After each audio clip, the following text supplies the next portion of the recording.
I'm here with Joe Willmann, head coach at Lowell High School and also junior duels coach. Tell us what you're doing with the duels team this year. We're just, having a good training camp right now, getting the kids ready to go. So, getting ready to head out to Oklahoma on Tuesday. So.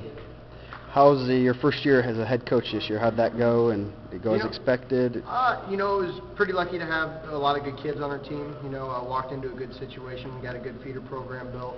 A lot of great things there. It was tough transitioning from being a college student and coaching to now being a teacher and having a real job and being a head coach at the same time. My time management with that was tough, but really enjoyed getting to be in control of everything, putting my coaching staff together and working with the kids. It's a lot more interaction and a lot more responsibility for me. So it was fun and stressful, but more fun.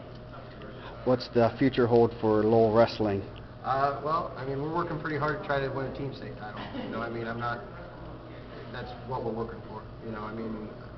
Our goal is to get it done in 3 years. I don't know, we're going to do it, but that's what we're working for. So, You've been pretty big with the ISWA the past few years, going to Fargo, doing duels camp. Tell us a little bit about that, some of your experiences with the ISWA and working with the kids directly, a lot of the top kids in the state.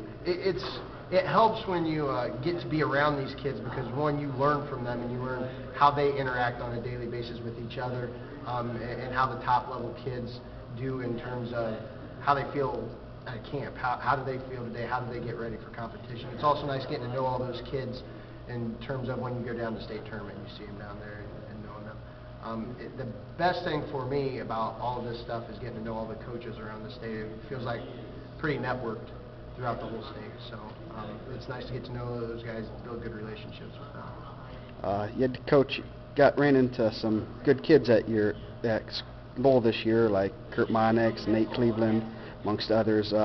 What was it like, especially coaching that Cleveland kid? Nate's a little different kid, but we got through it. It's always hard for some of these kids. At Lowell, they've been in the last 5 years transition between 3 coaches.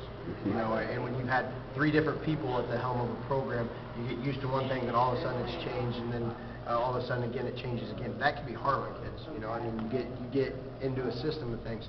And, we had our battles, but we're where we want to be right now. He said he had some interesting stories about you, but failed to disclose them.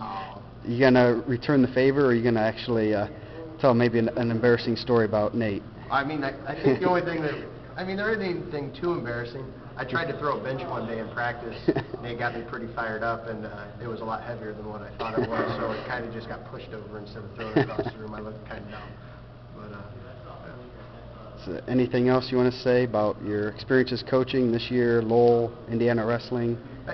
Lowell, we're getting there. I'm real happy with the kids and where we're at. Our feeder program, our guys in middle school, transitioning on to high school kids right now, busting their butts right now, in the weight room, in the wrestling room, and we're going to get there. We're going to get there. Indiana wrestling is definitely on the rise. If you look at where Indiana wrestling was when I was a senior in high school compared to where it is now, it's a completely different level. It's not even the same level.